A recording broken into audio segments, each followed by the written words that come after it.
हाँ जी hello students. हाँ जी बेटा लास्ट आपां कीता सी कैथोडिक प्रोटैक्शन। अज आपां करना है methods of application of metal coatings. ਜਦੋਂ ਆਪਾਂ ਬੇਸ ਮੈਟਲ ਮਤਲਬ ਜਿਹਨੂੰ ਆਪਾਂ ਪ੍ਰੋਟੈਕਟ ਕਰਨਾ ਹੈ ਉਹਦੇ ਉੱਪਰ ਦੂਜੇ ਮੈਟਲ ਦੀ ਕੋਟਿੰਗ ਕਰਦੇ ਆ ਉਹਦੀ ਬੇਸ ਮੈਟਲ ਦੀ ਲਾਈਫ ਵਧਾਉਣ ਵਾਸਤੇ, ਤਾਂ ਉਹਨੂੰ ਆਪਾਂ ਕਹਿੰਦੇ ਆ ਮੈਟਲ ਕੋਟਿੰਗਸ। ਇੱਦਾਂ ਦੀਆਂ ਜਿਹੜੀਆਂ ਕੋਟਿੰਗਸ ਹੈ ਉਹ ਬੈਰੀਅਰ ਦੀ ਤਰ੍ਹਾਂ ਐਕਟ ਕਰਦੀਆਂ ਔਰ ਇਨਵਾਇਰਮੈਂਟਲ ਮਟੀਰੀਅਲ ਜਿਹਦੇ ਕਰਕੇ ਕੋਰੋਜ਼ਨ ਹੁੰਦਾ ਹੈ ਉਹਨੂੰ ਬੇਸ ਮੈਟਲ ਦੇ ਅੰਦਰ ਪ੍ਰੀਵੈਂਟ ਹੋਣ ਤੋਂ, ਪੈਨੀਟ੍ਰੇਟ ਹੋਣ ਤੋਂ ਪ੍ਰੀਵੈਂਟ ਕਰਦੀਆਂ। ਸੋ ਇੱਦਾਂ ਦੇ ਮੈਥਡ ਨੂੰ ਆਪਾਂ ਜਿਹੜੇ ਹੈ ਅਲੱਗ-ਅਲੱਗ ਕੈਟੇਗਰੀਜ਼ 'ਚ ਡਿਵਾਈਡ ਕਰਦੇ ਹੈ। ਸਭ ਤੋਂ ਪਹਿਲਾਂ ਇਹਦੇ ਅੰਦਰ ਪ੍ਰੋਸੈਸ ਆਉਂਦਾ ਹੌਟ ਡਿਪਿੰਗ। ਇਹ ਮੈਥਡ ਜਿਹੜਾ ਇਹ ਜਨਰਲੀ ਅਪਲਾਈ ਕੀਤਾ ਜਾਂਦਾ ਹੈ for the coating of low melting point metals like zinc over high melting point metals like iron. So ਇਸ ਮੈਥਡ ਦੇ ਅੰਦਰ ਆਪਾਂ ਹਾਈ ਮੈਲਟਿੰਗ ਦੇ ਉੱਤੇ ਲੋ ਮੈਲਟਿੰਗ ਪੁਆਇੰਟ ਦੀ ਕਵਰਿੰਗ ਕਰਦੇ ਹੈ। ਅਗਰ ਬੇਟਾ ਇਸ ਪ੍ਰੋਸੈਸ ਦੇ ਅੰਦਰ ਕੋਟਿੰਗ ਹੈ ਬੇਸ ਮੈਟਲ ਦੀ like iron or steel with zinc, ਤਾਂ ਉਸ ਮੈਥਡ ਨੂੰ ਨਾਮ ਦੇ ਦਿੱਤਾ ਜਾਂਦਾ ਹੈ ਗੈਲਵੇਨਾਈਜੇਸ਼ਨ, ਗੈਲਵੇਨਾਈਜ਼ਿੰਗ ਪ੍ਰੋਸੈਸ। ਔਨ the process of coating base metal like iron or copper with tin, ਤਾਂ ਉਹਨੂੰ ਕਿਹਾ ਜਾਂਦਾ ਹੈ ਟਿਨਿੰਗ। ਸੋ ਬੇਟਾ ਗੈਲਵੇਨਾਈਜੇਸ਼ਨ ਜ਼ਿਆਦਾਤਰ ਫਿਲਿਪਸ 'ਚ ਅੰਦਰ ਆਉਂਦਾ ਹੈ।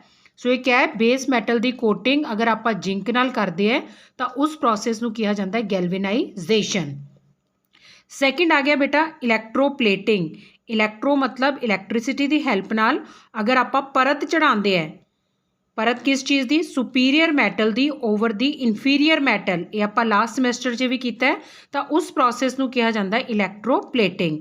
ਸੋ ਜਿਹੜੀ ਇਲੈਕਟ੍ਰੋਪਲੇਟਿੰਗ ਹੈ it is the process of depositing a superior metal over an inferior metal with the help of electricity. So ਇਹ ਬੇਟਾ ਕੀਤਾ ਕਿਉਂ ਕੀ ਜਾਂਦਾ ਹੈ? 3 ਪੁਆਇੰਟਸ ਲਈ ਕੀਤਾ ਜਾਂਦਾ ਹੈ, for preservation, for decoration and for repairs. So for preservation ਮਤਲਬ ਜਿੱਦਾਂ ਮੈਟਲਸ ਹੈ ਲਾਈਕ ਆਇਰਨ ਹੈ, ਅਗਰ ਆਪਾਂ ਇਲੈਕਟ੍ਰੋਪਲੇਟਡ ਕਰਦੇ ਇਹਨੂੰ ਟਿਨ ਦੇ ਨਾਲ, ਨਿਕਲ ਦੇ ਨਾਲ ਜਾਂ ਕ੍ਰੋਮੀਅਮ ਦੇ ਨਾਲ, ਤਾਂ ਉਹਨੂੰ ਰਸਟਿੰਗ ਤੋਂ ਬਚਾਉਂਦਾ ਹੈ, ਪ੍ਰੀਜ਼ਰਵ ਕਰ ਲੈਂਦਾ ਹੈ। ਡੈਕੋਰੇਸ਼ਨ ਦਾ ਮਤਲਬ ਕਈ ਵਾਰ ਆਪਾਂ ਕਹਿੰਦੇ ਕਿ ਇੱਕ ਹਲਕੇ ਜਿਹੇ ਮੈਟਲ ਦੇ ਉੱਤੇ ਸੋਨੇ ਦੀ ਪਰਤ ਚੜਾਈ ਹੋਈ ਹੈ, ਸੋ ਚੀਪ ਜੁਐਲਰੀ ਦੇ ਉੱਤੇ ਇੱਕ ਲੇਅਰ ਚੜਾ ਦੇਣੀ, that is for decoration. And for repair, broken parts of machinery are sometimes repaired by this process. So बेटा ਅੱਗੇ ਆ ਜਾਂਦਾ ਇਸ ਮੈਥਡ ਦੇ ਅੰਦਰ ਆਪਾਂ ਕਰਦੇ ਕਿਆ ਹੈ, ਪ੍ਰੋਸੈਸ ਕਿਆ ਹੈ ਇਲੈਕਟ੍ਰੋਪਲੇਟਿੰਗ ਦਾ। ਸੋ ਇਹਦੇ ਅੰਦਰ ਸਭ ਤੋਂ ਇੰਪੋਰਟੈਂਟ ਪੁਆਇੰਟ ਹੈ ਜਿਸ ਮੈਟਲ ਦੇ ਉੱਤੇ ਆਪਾਂ ਲੇਅਰ ਚੜਾਉਣੀ ਹੈ। ਫੋਰ ਐਗਜ਼ਾਮਪਲ ਇੱਥੇ ਇੱਕ ਕੱਪ ਹੈ, ਇਹਦੇ ਉੱਪਰ ਆਪਾਂ ਸਿਲਵਰ ਦੀ ਪਰਤ ਚੜਾਉਣੀ ਹੈ। ਸੋ ਪਹਿਲਾਂ ਕੱਪ ਨੂੰ ਚੰਗੀ ਤਰ੍ਹਾਂ ਵਾਸ਼ ਕਰਕੇ ਇਹਦੀ ਇੰਪਿਊਰਿਟੀਜ਼ ਨੂੰ ਰਿਮੂਵ ਕਰਕੇ ਅਲਕਲੀ ਨਾਲ ਇਹਨੂੰ ਵਾਸ਼ ਕਰਕੇ ਇਹਦਾ ਗਰੀਸ ਵਗੈਰਾ ਆਕਸਾਈਡ ਫਿਲਮ ਸਾਰਾ ਕੁਝ ਸਾਫ਼ ਕਰ ਦਿੱਤਾ ਜਾਂਦਾ ਹੈ।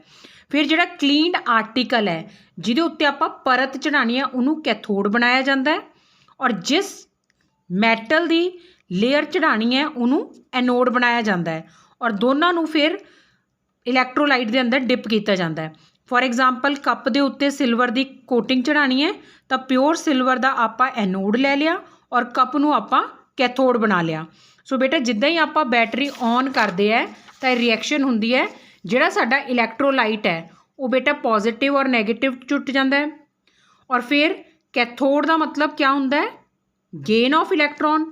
ਕੈਥੋਡ ਦੇ ਉੱਪਰ ਇਲੈਕਟ੍ਰੋਨਸ ਦਾ ਗੇਨ ਹੋਣਾ ਸ਼ੁਰੂ ਹੋ ਜਾਏਗਾ, ਐਨੋਡ ਦੇ ਉੱਤੇ ਲਾਸ ਆਫ ਇਲੈਕਟ੍ਰੋਨ ਸ਼ੁਰੂ ਹੋ ਜਾਣਗੇ, ਔਰ ਜਿੰਨਾ ਵੀ ਪਿਓਰ ਮੈਟਲ ਹੈ ਐਨੋਡ ਦੇ ਉੱਤੇ ਸਿਲਵਰ ਤੇ ਇਹਦੇ ਉੱਪਰ ਪਰਤ ਚੜ ਜਾਏਗੀ। ਸੋ ਇਸ ਪ੍ਰੋਸੈਸ ਨੂੰ ਕਿਹਾ ਜਾਂਦਾ ਹੈ ਇਲੈਕਟ੍ਰੋਪਲੇਟਿੰਗ।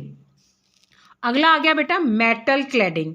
ਇਸ ਪ੍ਰੋਸੈਸ ਦੇ ਅੰਦਰ layer of coating metal is bonded firmly to the base metal on one or both sides permanently.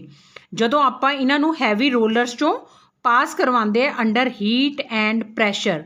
Four example ਜਿਹੜੀ ਐਲੂਮੀਨੀਅਮ ਕਲੈਡ ਸ਼ੀਟਸ ਹੁੰਦੀ ਹੈ ਏਅਰਕ੍ਰਾਫਟ ਦੇ ਅੰਦਰ ਆਪਾਂ ਯੂਜ਼ ਕਰਦੇ ਹੈ, that is prepared by sandwiching dura aluminium sheet between 2 layers of aluminium and passing through heavy rollers under heat and pressure.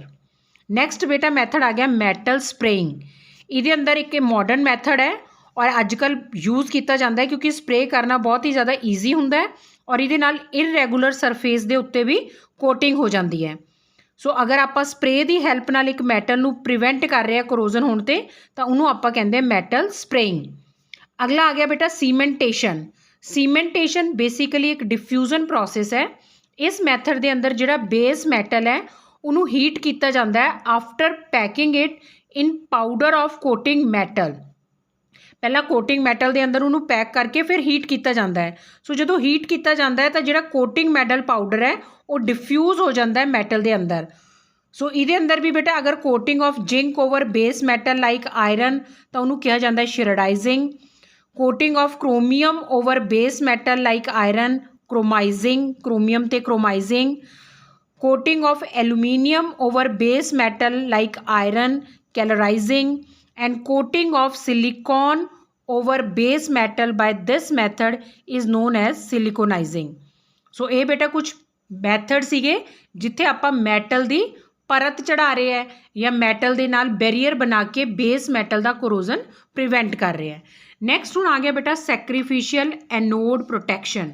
ਸੈਕਰੀਫਿਸ਼ੀਅਲ anode protection ਦਾ ਮਤਲਬ ਹੈ ਆਪਾਂ ਜਿਹੜਾ ਬੇਸ ਮੈਟਲ ਹੈ ਉਹਨੂੰ ਅਨਦਰ ਮੈਟਲ ਦੇ ਨਾਲ ਪ੍ਰੋਟੈਕਟ ਕਰ ਦੇਣਾ ਹੈ, ਕਵਰ ਕਰ ਦੇਣਾ ਹੈ, ਜਿਹੜਾ ਕਿ ਗੈਲਵੈਨਿਕ ਸੀਰੀਜ਼ 'ਚੋਂ ਉਹਦੇ ਨਾਲੋਂ ਜ਼ਿਆਦਾ ਐਕਟਿਵ ਹੈ। ਯਾਨੀ ਜਿਹੜਾ ਆਇਰਨ ਤੋਂ ਅਗਰ ਆਪਾਂ ਆਇਰਨ ਨੂੰ ਬਚਾਉਣਾ ਹੈ ਤਾਂ ਜਿਹੜਾ ਇਲੈਕਟ੍ਰੋਕੈਮੀਕਲ ਸੀਰੀਜ਼ ਦੇ ਅੰਦਰ ਆਇਰਨ ਤੋਂ ਉੱਪਰ ਹੈ। ਇਹਦੇ ਨਾਲ ਕੀ ਹੋਏਗਾ, ਜਿਹੜਾ ਉਹ ਉੱਪਰ ਆਪਾਂ ਮੈਟਲ ਕਵਰ ਕੀਤਾ ਹੈ ਉਹਦਾ ਜੰਗ ਲੱਗ ਜਾਏਗਾ, ਉਹਨੂੰ ਆਪਾਂ ਸੈਕਰੀਫਿਸ਼ੀਅਲ ਐਨੋਡ ਕਹਿੰਦੇ ਆ।